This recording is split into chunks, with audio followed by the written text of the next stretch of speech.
Hello and welcome to Whiskey Smoke News Network, your weekly whiskey, cigar, pipe, and pipe tobacco program where we cover the news, new releases, upcoming events, and we throw in an interview with someone in the industry or someone who is industry adjacent for good measure. We may sometimes be irreverent. We may even talk about something educational, but we will always try to be entertaining. This program is designed with your enjoyment in mind at all times. This is episode 8 for January 7th, 2026. My name is Chris Kumnick, and I'll be your host. First things first, I want to apologize for the multi-week delay in getting this episode out to you, my followers. Due to a knee injury and surgery, and an extremely hectic holiday schedule, the vodcast just slipped out of my control for a few weeks. And for that, I do apologize. We will endeavor to keep on a much tighter schedule starting with this episode. Now, let's take a sneak peek of this week's Zoom call interview with Mark Gillespie, the host of the WhiskyCast podcast from the regrettably dry town of Haddonfield, New Jersey. We will talk about what had led him to start his podcast 20 plus years ago, status of the spirits industry, some of his most memorable guests and drams, as well as a litany of other topics. So let's take a look. Definitely. But okay, so why WhiskyCast and how did it start? Well, it started back in 2005. Apple had just put support for podcasts into iTunes. Okay.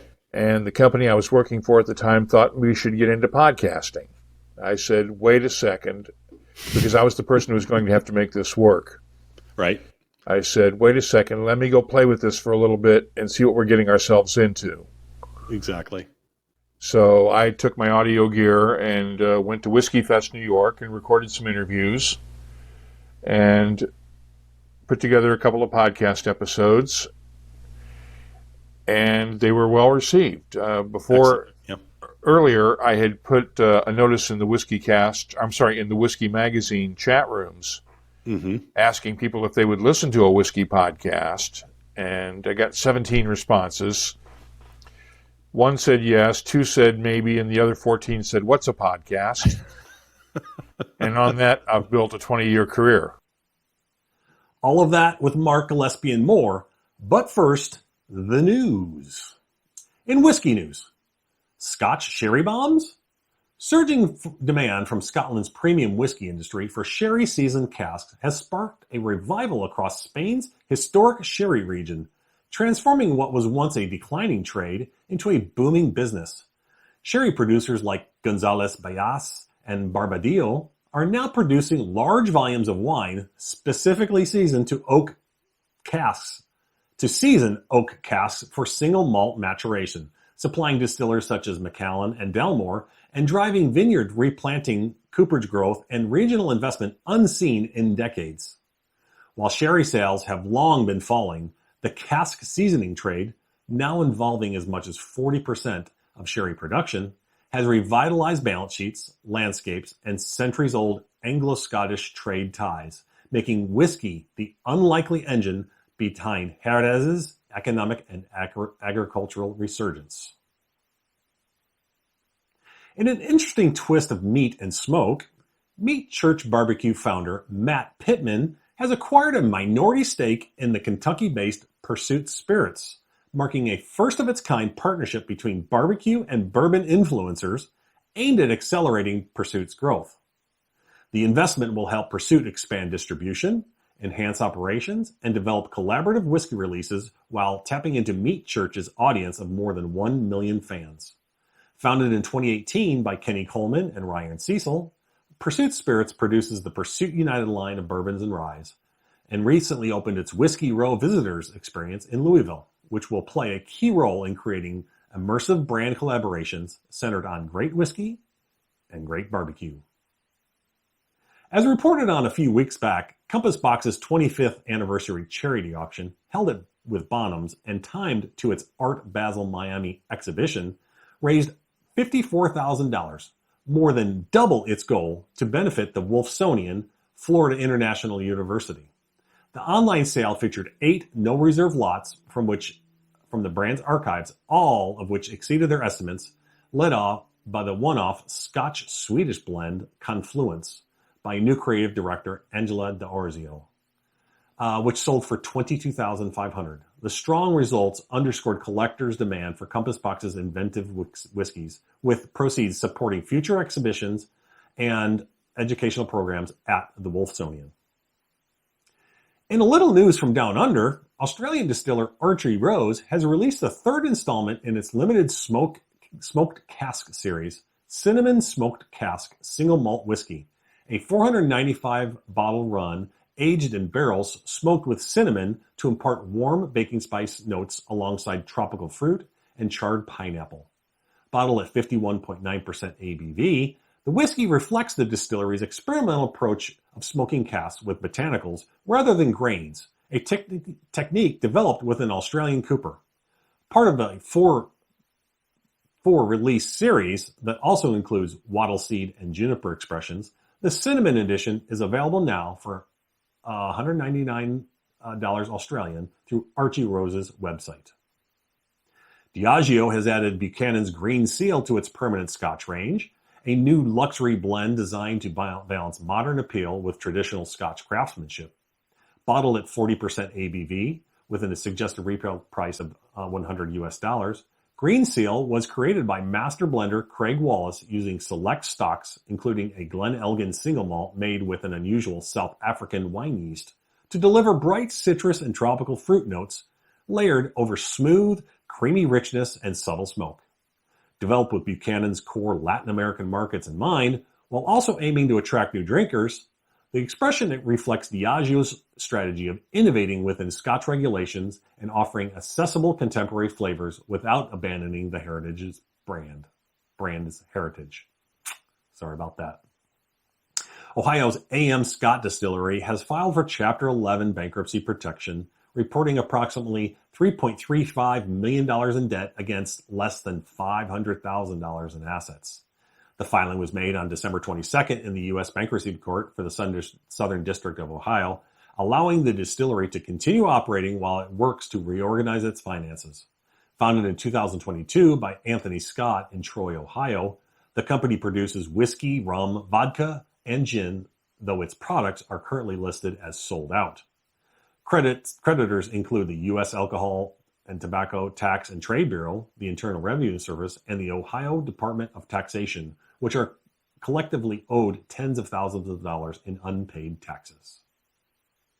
World Whiskey Society has introduced the Doc Holliday Huckleberry Edition, the first flavored release in its Doc Holliday series, inspired by the gunslinger's famous "I'm your Huckleberry" catchphrase.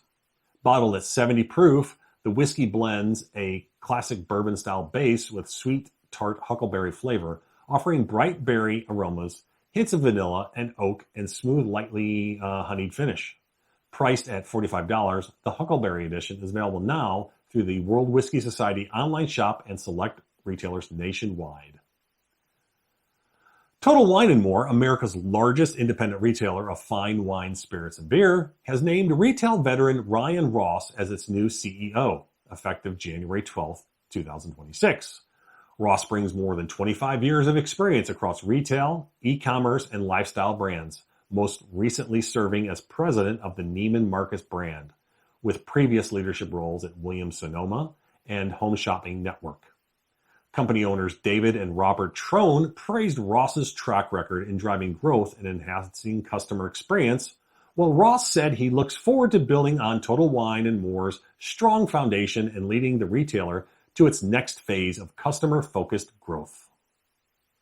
Jim Beam has launched Refresh Your Season, a new football postseason campaign starring and superfan Kenan Thompson of SNL fame, encouraging fans of eliminating teams to relax and enjoy the rest of the playoffs with a simple Jim Beam and lemonade.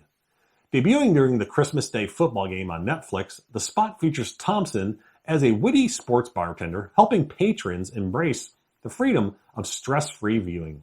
The campaign builds on Jim Beam's +1 strategy, 1 part bourbon and 1 part favorite mixer, and will expand in 2026 with a fully integrated TV, streaming, digital, and social rollout designed to engage fans in real time and turn postseason disappointment into moments of connection and celebration. Heaven Hill Brands is celebrating its 90th anniversary, marking 9 decades of independent family-led leadership in the American spirits industry since its founding in 1935. From humble beginnings with no brands or inventory, the company has grown into a global spirit supplier built on generational stewardship, strong relationships, and a portfolio of well-known brands.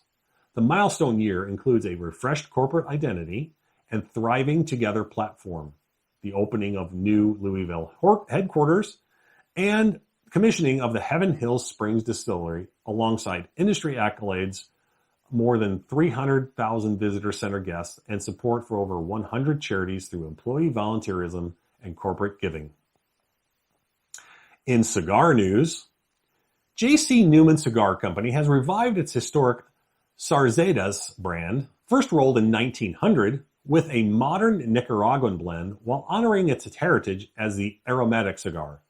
Handcrafted at the company's Pensa factory in Esteli, Nicaragua, the new Sarzedas features a silky Ecuadorian shade wrapper over Dominican and Nicaraguan tobaccos, delivering a smooth, flavorful, and approachable smoke for both seasoned and casual enthusiasts, launching in 4 classic sizes: Robusto, Corona, Toro, and Churchill. Priced at $7.75 to $10 each, the relaunch offers retailers a value-friendly aromatic option that celebrates tradition while appealing to modern smokers. Davidoff is expanding its Winston Churchill, the Late Hour series, with a new Belicoso Vitola at 4.5 by 46 figurado, designed for a shorter yet still richly complex smoking experience. They are arriving at authorized retailers on January 22nd of this year. The Belicoso preserves the line's signature Nicaraguan Condega Visas tobacco, aged in single malt Scotch barrels, complemented by an Ecuadorian wrapper, Mexican binder, and Dominican and Nicaraguan fillers. This release offers a premium time-conscious option for smokers while enhancing Davidoff's retail presence, appealing to longtime enthusiasts and newcomers alike with the craftsmanship, depth, and sophistication that define the Late Hour series. Aganorsa Leaf is expanding its popular Supreme Leaf line with the new Toro 109, a 6x52 Vitola crafted from 100% Aganorsa grown Nicaraguan tobaccos, designed to showcase the bold, aromatic character and Cuban-themed Corojo and Criollo flavors that define the line. The Toro 109 features a tapered head for concentrated flavor and a 52 ring gauge for a dense, satisfying smoke. Limited production and vibrant orange banding make it a standout for collectors and enthusiasts, with shipments to retailers beginning in February of this year. An MSRP of $14 per stick and priority allocation for participants in the Aganorsa Select program. J.C. Newman Cigar Company is celebrating its 130th anniversary with the ultra-limited Diamond Crown 130th Anniversary Humidor. Featuring just 130 humidors stocked with 130 Diamond Crown Belicoso No. 9 cigars each, and crafted as a collector's centerpiece, the glossy white piano-lacquered humidor with gold accents offers 5 trays of premium cigars and retails for $2,250 each. This release marks its first national availability of the Belicoso No. 9 and highlights J.C. Newman's legacy as America's oldest family-owned premium cigar maker, continuing its historic tradition at the Tampa-based El Reloj factory. Alec Bradley has launched the 8th installment of its limited Uncut series, featuring a collaboration with Penelope Bourbon that pairs 2 Do Not Disturb Robusto cigars with a 750 milliliter bottle of Penelope Estate Series single barrel bourbon. Designed for collectors and enthusiasts, the medium-bodied cigars complement the 10-year-old rye-forward bourbon, creating a curated, harmonious tasting experience. With only 66 packages available at a suggested retail price of $115, the set went on sale on December 18, 2025, exclusively through Bourbon Outfitter, highlighting Alec Bradley's focus on storytelling, premium craftsmanship, and exclusivity. As of now, I checked on their website, it does appear to be sold out. Sorry. OM Cigars founder Osvaldo Morales has launched the milestone 50th birthday blend to celebrate his 50th birthday. Rolled in April 2023 at Tabacalera El Arista in the Dominican Republic, the 5x50 box-pressed Robusto features an Ecuadorian Habano wrapper, an Indonesia Sumatra seed binder, and 4 fillers from the Dominican Republic, Nicaragua, and Pennsylvania. Limited to 5,000 cigars, the blend is sold in bundles of 5 or 10, each adorned with a Buddha-inspired image of Morales, and retails for $9 per cigar, with shipments to stores already underway. Quai d'Orsay has launched the Especial d'Orsay, a 6x53 Toro Vitola created to celebrate the brand's 50th anniversary, now available in Andorra in 5-count boxes, priced at $324 per box. Produced in limited quantities by Habanos S.A., the cigar pays homage to the French origins of the brand, which was originally commissioned in the 1960s for French diplomats and named after Paris's Quai d'Orsay. While the 20-count boxes are not yet available, the release marks the global rollout of this special edition, highlighting Quai d'Orsay's continued popularity, and particularly in France. Arturo Fuente's latest OpusX sub-brand, Fuente OpusX Templo de Oro, has arrived in stores, featuring a lighter colored wrapper and a creamy, distinct take on the classic OpusX profile. Offered in 4 vitolas, ranging from $28 to $32.50 per cigar, the line is presented in a black OpusX bands with gold foil sleeves and limited box quantities. While specifics about the blend remained undisclosed, Carlos Carlito Fuente Jr.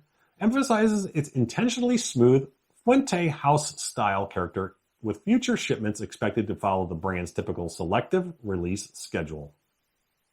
Macallan Cigars is launching Black and Red Gordos, new 6x60 vitolas in its color series, as exclusives for New Hampshire retailer Two Guys Cigars starting January 24th, 2026.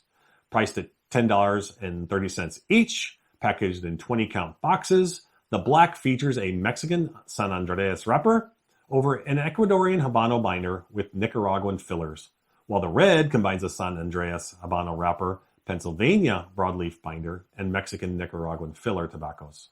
The releases follow Macallan's history of retailer-exclusive vitolas and expand the color series lineup, which also include a new orange and white blends in 2026.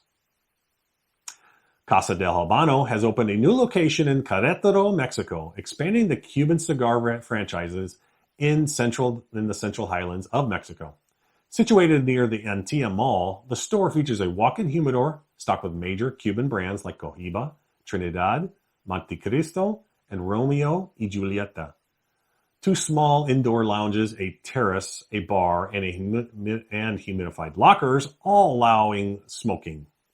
Operated by Mariano Azuela, who also owns Casa del Habano in León, the Querétaro location plans to add an adjacent bar and restaurant to enhance the cigar experience. Swiss retailer Ettore Gabriele Morachinelli has expanded his Dominican-made EGM cigar brand into the United States, following strong international demand since its 2022 launch.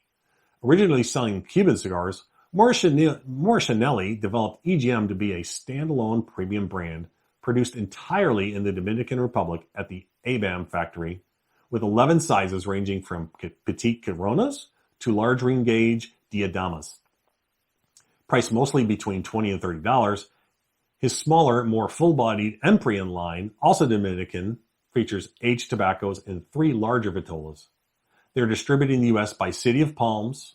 EGM aims to reach a diverse audience, connecting smokers across borders while marking a new chapter in the Morachinelli's family business. Now, in pipe and tobacco news, it is now official. After months of hearsay, Cornell and Diehl will be producing the Seattle Pipe Club famous blends. Per Jeremy Reeves, the master blender at Cornell and Diehl, we are proud to carry the torch of the Seattle Pipe Club. They're the same exact blends you know and love, made with the same tobacco and machinery, just produced here at our workshop. Join us for a bowl of plum pudding and welcome back a taste of the Emerald City on January 7th at 6 p.m. Eastern Time. That would be tonight. So, now in the upcoming events, TasteX, the London Food and Drink Experience, will be held in London, Ontario, Canada on January 9th and 10th. The Harrow Whiskey Festival will be held in London, England on January 9th and 10th also. Gordon MacPhail is having a tasting with Richard Urquhart at the Kensington Wine Market in Calgary, Canada on January 13th. The Victoria Wine Festival will be held in British Columbia, Canada on January 15th through the 18th. The Algiers Club in Dallas will host the Brothers of the Leaf and Brian Geltho for a whiskey tasting and cigar pairing on the 13th from 5 to 7. They will also be hosting 1845 Distillery and Bob Pettit for a whiskey tasting on January 27th. And finally, Chicago Winter Whiskey Tasting Festival will happen January 24th at King's. Tickets are available now. And now we move on to our Pop the Cork in-depth interview of the week with Mark Gillespie of the WhiskyCast podcast. 20 years is a long time to be podcasting, and Mark is still... And now we move on to our Pop the Cork in-depth interview of the week with Mark Gillespie of the WhiskyCast podcast. 20 years is a long time to be podcasting, and Mark still has it. And he has no plans to quit anytime soon. We cover his start in podcasting, some of his most memorable guests, drams, books, and a whole bunch more. So please sit back, grab a dram, pour that glass, pick out a good stick, torch it up, grab your favorite pipe, pack the bowl with your favorite tobacco, and light away. And then listen to the interview. Please enjoy.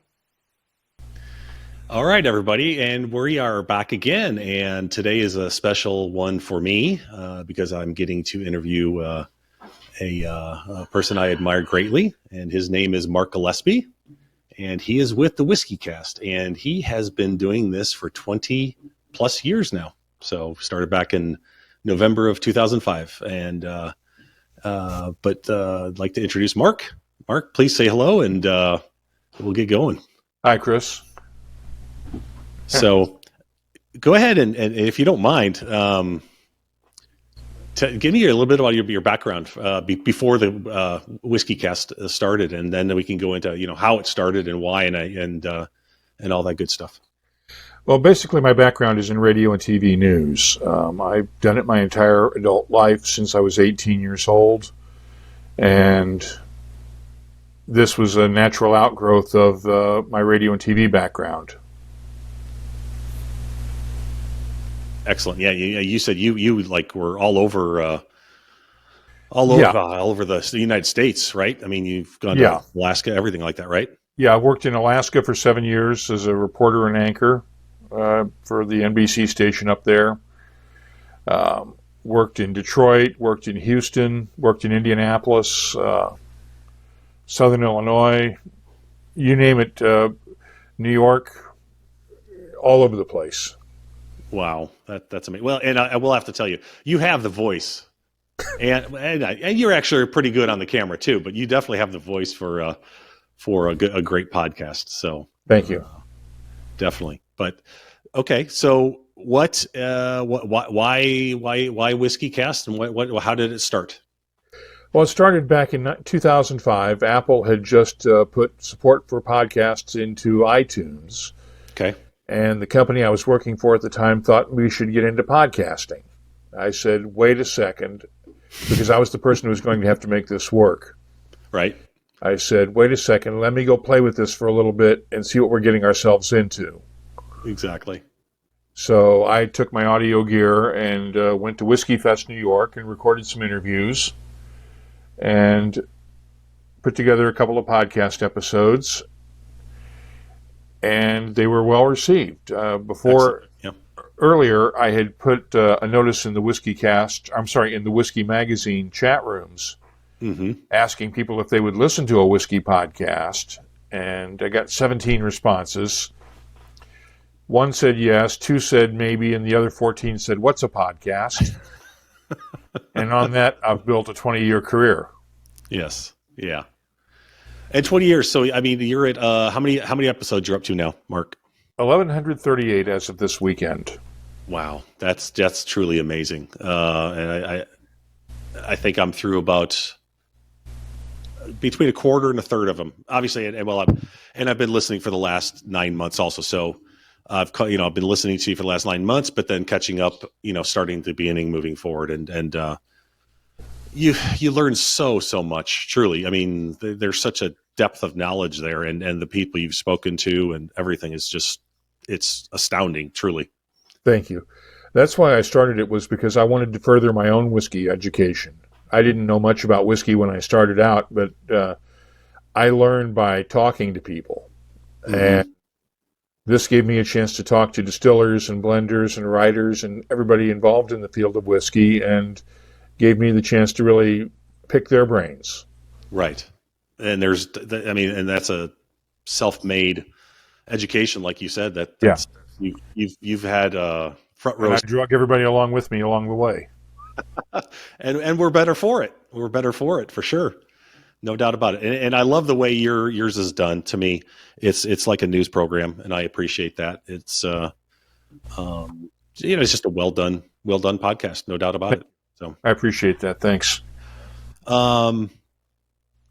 So as far as it goes, from way back then to now, is it harder now? Is it easier now? I guess more lines. I'm talking like getting guests, things of that nature. Well, there are many more guests that I can get because there are many more people distilling and all that, but it has actually become harder to get to distillers, because in the past I could just call them up and would do an interview. Now I have to go through 3 layers of corporate PR people to get to them, who all want to know why I want to talk to their distiller and want to know what questions I'm going to ask ahead of time, which I never give, and stuff like that. So it's become a challenge. Well, I'm sure you do have you've got contacts for some of a bit of people that I'm sure you could just reach out. But even then, I'm sure they might still need to talk to their handlers a little bit ahead of time. Would that be correct? Yeah. And but at least then you can say, "Hey, I'd like to talk to you," and they can go, "I'm going to talk to this guy." Maybe, right? Yeah. Somewhat. Yeah. Okay. I get you. So you've met 1,138 episodes, well over 1,000 people you've probably met and talked to. So, what are there a few or one in particular person that you can that stands out as your most, I'd say, memorable interview? The most memorable interview was one I did for our video series, WhiskyCast HD. I talked with Parker Beam and Jimmy Russell. Okay. Right after Parker had been given the first, what was then called the Parker Beam Lifetime Achievement Award by the Kentucky Distillers Association. Okay. I talked with them right after that for about 20 minutes, and this was when Parker was pretty well into his ALS. Okay. And was limited in what he could say, but he was able to get his thoughts across coherently, and Jimmy picked up the rest. Yes. As Jimmy can do. Yeah. There's definitely some people out there who are not at a loss for words, for sure. No, Jimmy is not at a loss for words. Another one I would say, I know you've mentioned it on your podcast before, but Jim McCune also is one of those. Would that be correct? Yeah. Jim is fun because you can wind him up with a question and he'll go for 5 minutes on the answer. And you can just sit back, drink a cup of coffee, and relax and wait for Jim to take a breath, and then you can ask your next question. Yeah, no doubt. Yes, I can. I know he's pretty retired now. Is he not? That as far as I don't see him around too much. Yeah. So he's retired from public life. Right. Okay. Yeah. I'd still love to. I mean, if there ever came a chance, that would be one person that I would love to interview because it would be, you ask a question and just sit back and just let them go, Yeah. Yeah. So definitely. Okay. Let's see here. So you've been also all over the world doing this. So what are some of your favorite places that you've gone to, and maybe some of the different festivals that you've been to and experienced? Well, Whiskey Galore in Christchurch, New Zealand is one of my favorite festivals. Okay. I was there several years ago. It's just very well organized, draws in people from all over the world. Just a great event, a great weekend. Yeah. Had the chance to go to Tasmanian Whiskey Week in Tasmania. Okay. Which was a lot of fun, touring distilleries and going to various events and dinners, and that was a unique experience. Yeah, I have been to Hobart once, back in it's 5 years ago now, and for my wife and I's 25th wedding anniversary, and it was a great time. Of course, I wasn't as big into whiskey at the time; it was more gin, so I drank a lot of gin while I was there, but not whiskey. But it's a burgeoning, nice little spirit scene there for sure. Yeah, very much so. Yeah. Almost as many distilleries there as there are in Kentucky. Which is crazy. I mean, for such a small area. I mean, and I mean, because a lot of that island is actually pretty desolate. I mean, there's there's not a lot of people live on the west side of the island, so no doubt about it.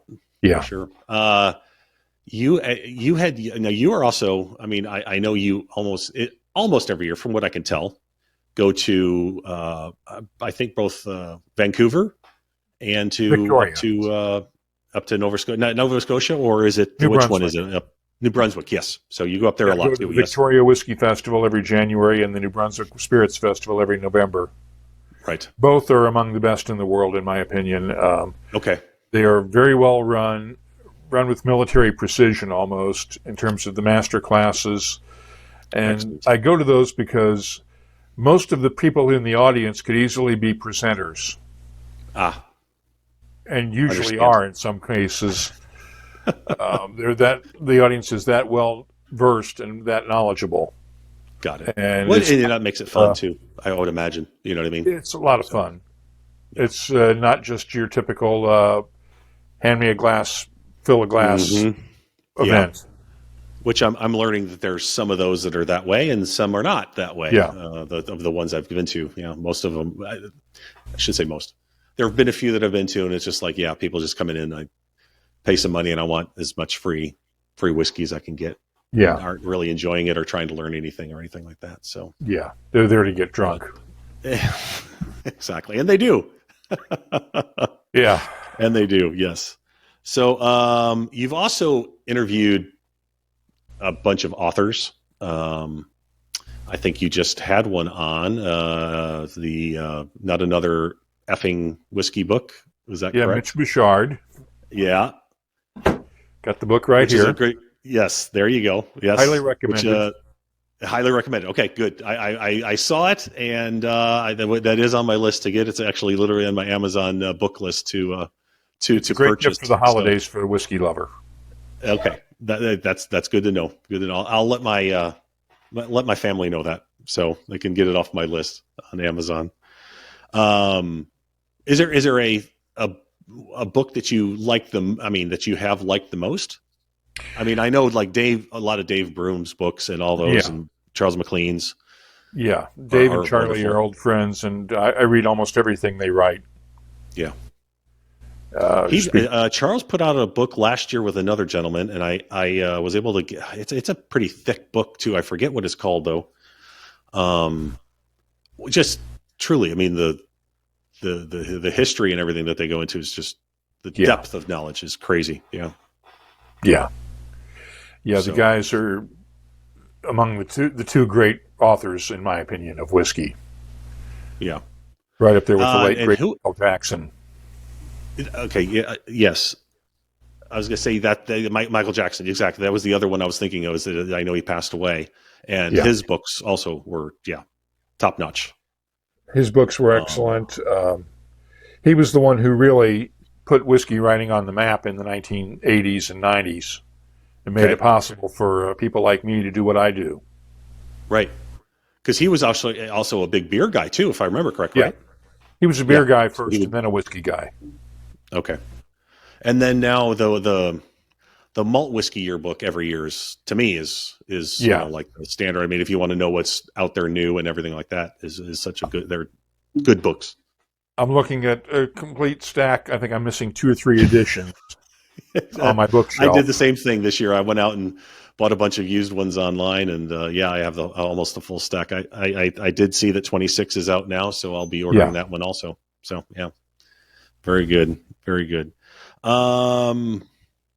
Let's see. And I refer to them regularly. Yeah, yes, I do too. I've actually, God, I was talking with Gordon Dallas from Ian McLeod Distillers, and he had mentioned something that Glenn Goyne had done, but he didn't remember the year. And I just started looking through the books, and sure enough, found it and said, "Oh, this is the year." And he's like, "Oh, well, there you go." So yeah, they're very helpful.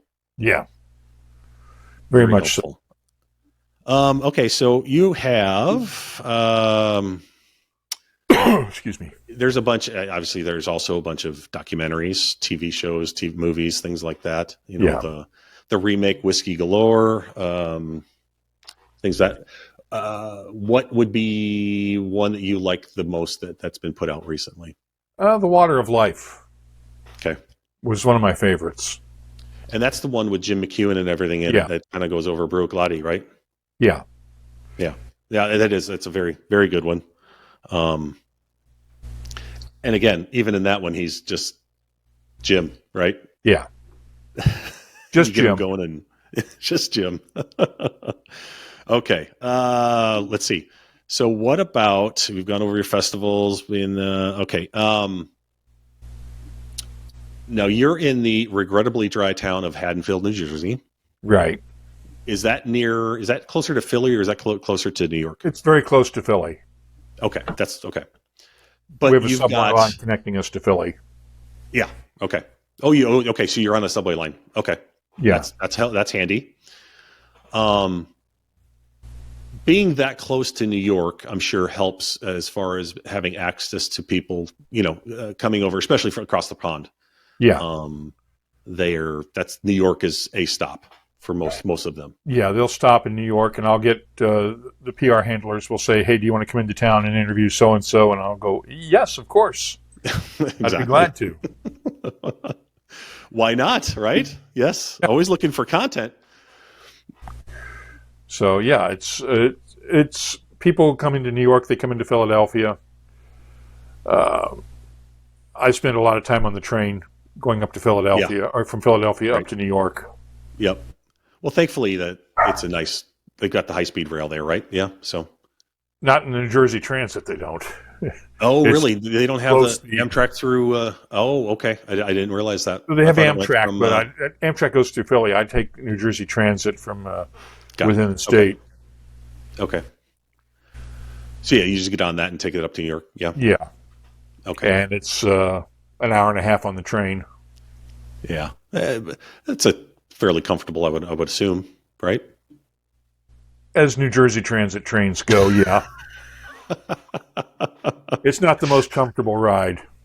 I think I know what you're saying. Yes, definitely. So, okay. So I think we all are, those of us in the, they're trying to do some stuff in the whiskey world, realize that the industry is in a slump, to say the least. Very much so. What's your thoughts on timeline? Where do you think we are? Have we hit rock bottom yet? Because I read a article and did it on my podcast here earlier that in the last year alone in America, just in America, 25 or a little over 25% of the distilleries have closed, are gone. So yeah, mostly the small mom and pop craft operations. Right. Yes. I don't think we've seen the end yet. I think we're close to. We can see bottom from here, but we haven't reached the bottom yet. Yeah. I just saw a report that from the Treasury Department that whiskey production is down 28% this year. Mm-hmm. And we're producing 55 million proof gallons less than we did last year at this time. And 55 million proof gallons. Yeah. That's just in America, yes? That's just in America. Wow. Because Scotland produces more than that. Is that correct? Oh, yeah. Yeah. Scotland produces more than that, and we just got word Ben Riach is closed for 2 years. 2 years. Yeah. Wow. And the Brown-Forman is cutting back production at Glendronach as well. Okay. Glenglassaugh is running intermittently, and even Glenmorangie is shut down until the spring, just to balance the need for the balanced production with demand. Yeah, right. Yeah, I mean, here in the States, what Balcones is still shut down? Probably will be till summer. Shut down till the spring, or till the end of the fiscal year. Mm-hmm. They'll restart in July. I've talked to a good bit of people, at least in the Texas market here, and they say that, and this is partly my opinion too, but I think if you started a distillery prior to, let's say before 2015, and you've got some market share, I think you'll be okay. I think you'll and you save some money. Yeah. But a lot of these people, like you said, these smaller ones who don't have market share, don't have anything, and they started, after COVID when the real big boom hit here. I don't know. I don't see how they're going to survive. No, I don't think we've seen the shakeout. You said 25%. I think we're going to see many more close. Yeah. Or consolidate. Yeah, and especially when you see people like Aganorsa, who pretty big place, going through what it's going through. Yeah. I'm just gonna leave it at that. With the going. Yeah, we'll through leave it at that. So definitely. And that's great. I definitely wanted to hear what your perspective on it was, because I think we're still a couple of years away from reaching rock bottom. Yeah. And it'll slowly start to come back after that. Is this worse than what you saw in 2008, 2009? Because I don't know if you saw as many closures, or there weren't as many craft distillers, right? Right. We were still dominated by the big boys. Okay. And so there were just craft distillers, but it was primarily the big distillers that were running around then. And the bourbon boom is just getting started. Got it. Yeah. Okay. And that's kind of really when it started, was after the 2008, 2009. Yeah. Okay. Yeah. Okay. Very good. Very good. Let's see here. Okay. So you have tasted, again, thousands and thousands, because like almost every week you've got a few that you've tasted and given your review on. Right. Are there some? I know you don't do favorites. No, but are there some memorable ones? I haven't tasted them all yet, so exactly right. That's a good way to answer that. Yes, but there has to, again, like with the people you've interviewed, are there some memorable ones? Let's say so in Scotch, there's some memorable drams that you've had for Scotch whiskey. Well, let me put it this way. My website has my tasting notes for 3,900 different whiskeys. Mm-hmm. There are, I believe, 9 that have scored 98 points out of that 3,900. Yeah. And those are like a Highland Park 1968, Glenfiddich 50-year-old. There's a couple of Kurosawas in there from Japan. One bourbon, an Old Forester from 1964. Okay. And at least one Irish, the Redbreast Dream Cask. Okay. 32-year-old. You mentioned some Japanese, and that is one area I have not dipped my toe into, because it's like I don't. Oh, you should. I don't know if I know I will. It's more of a. I don't know if I need to be chasing more than I already am. It's like but yeah, no. I mean, I know they're wonderful. So I will get there. It's more of I want to take my time a little bit. So, cause I'm still learning so much even about bourbon, so, there's a lot to wrap your head around. Oh, there is. But Scotch is my love, so I'm spending as much time on that stuff as I can. But all whiskeys are good. So, yep, definitely. Very few bad whiskeys out there these days. Yeah. So I was able to be at the American Distillers Institute in San Antonio this last August, and there was a young lady there from Canada. She's a contemporary of Dr. Livermore at J.P. Weiser. I don't know if you've ever talked to him. Okay. Oh, Don's an old friend.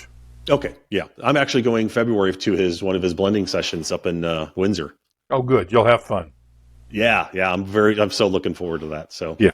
But she was saying it was talking about Canadian whiskeys and just to not discount Canadian whiskeys because they're actually pretty good, but their rules are a little bit screwed up, but the whiskey's actually pretty good. And the rules aren't screwed up. The rules are what they are. Than ours. Yeah. They're different than ours.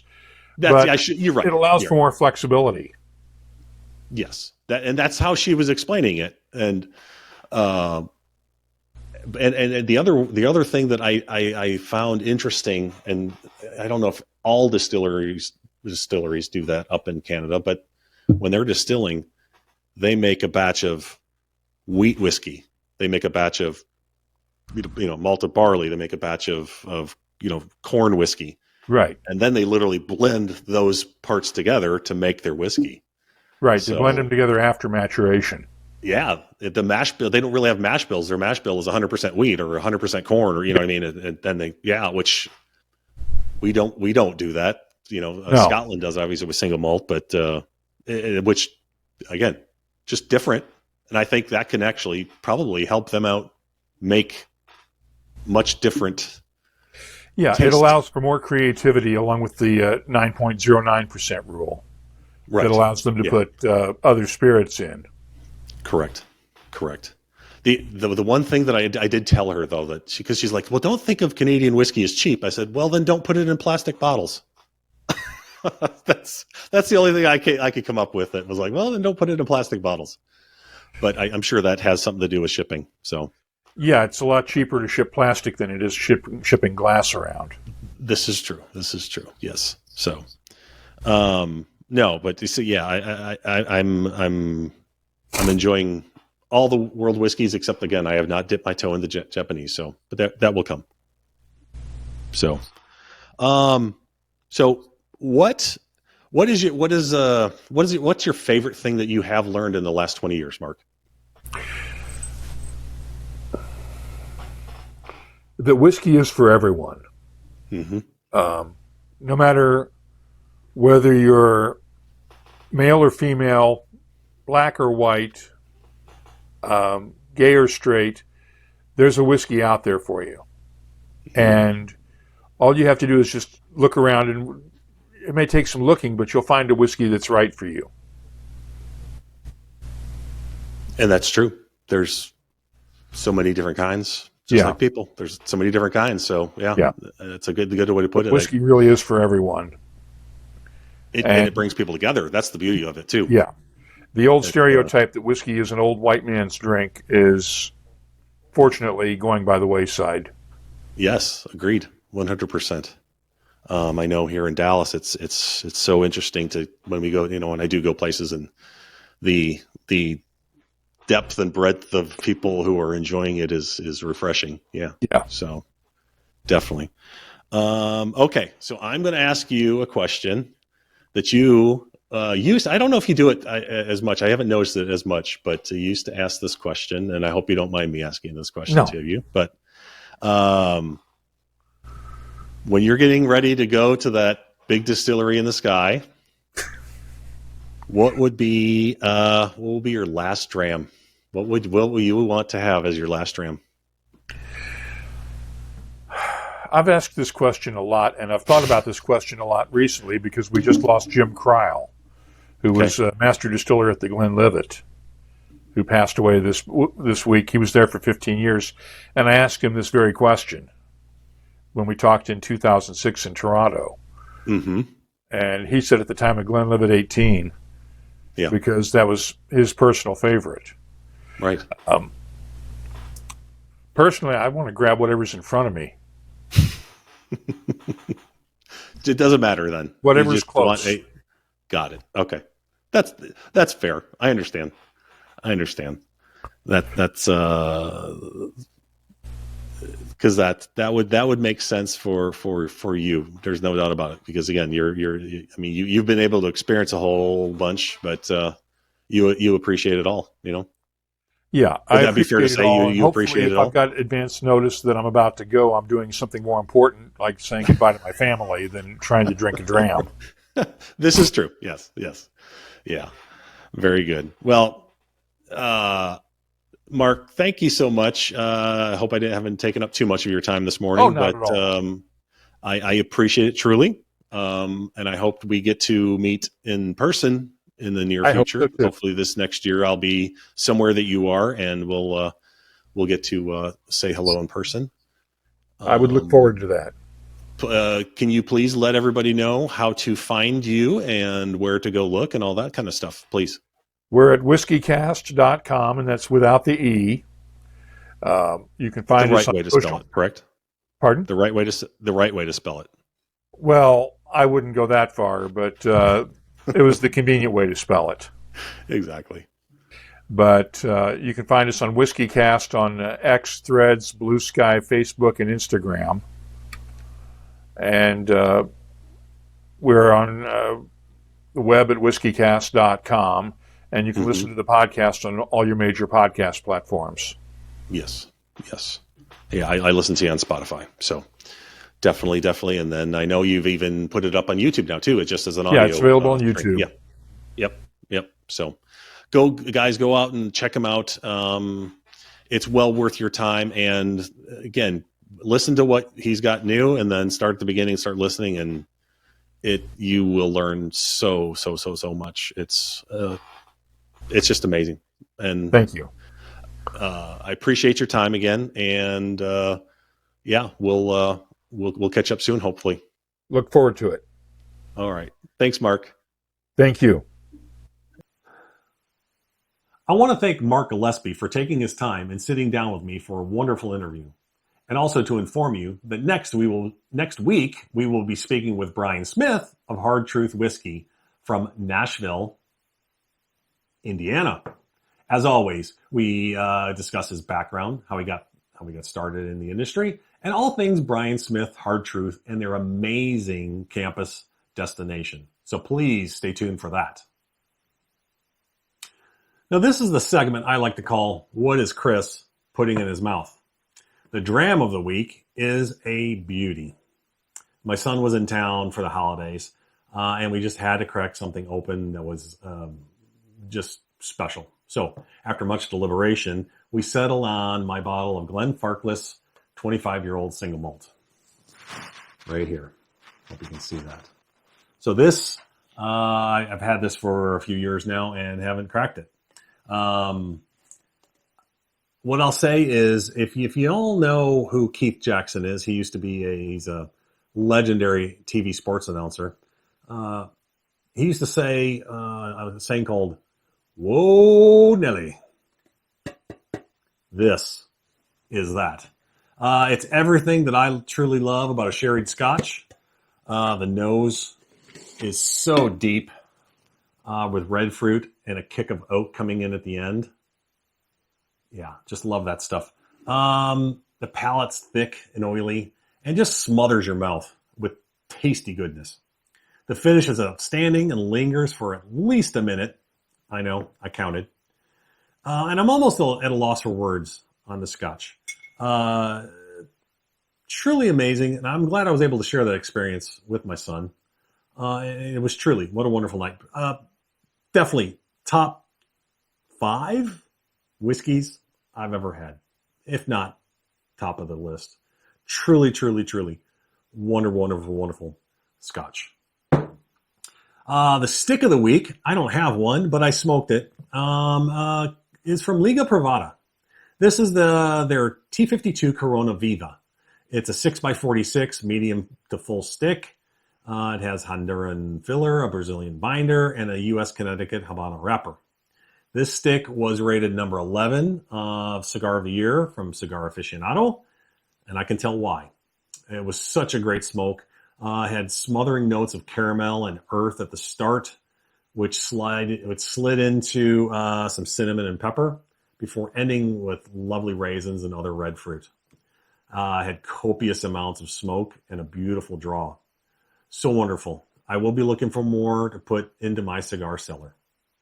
And lastly, the pipe tobacco I was smoking this week was a newly released small batch from Cornell Diehl called Fires on the Levee.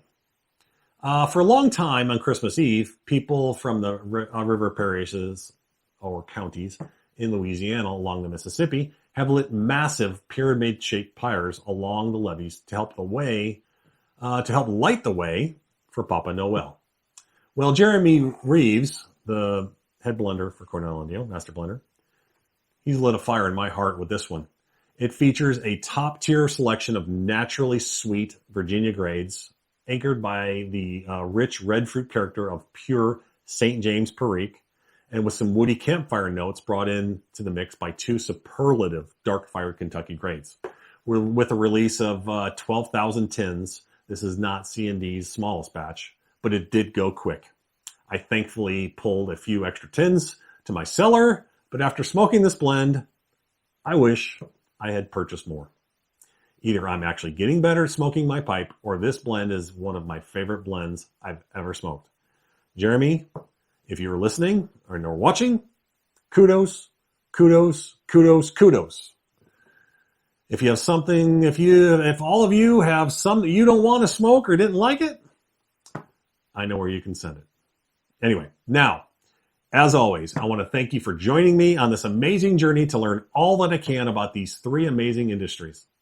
I hope that you were able to learn something new from this episode, but more importantly, I hope that you were entertained and will continue to listen or watch the program moving forward.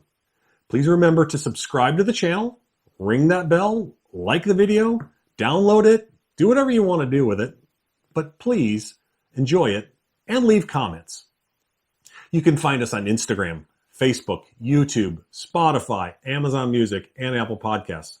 Please leave recommendations and or reviews on YouTube, Spotify, Amazon Music, and Apple Podcasts. Also, please let me know if there are any ideas for future episodes that you would like to hear about, and I'll see what I can conjure up. I will see you next time on the Whiskey and Smoke News Network, and remember, please drink and smoke responsibly. Have a great day. Thank you. Thank you.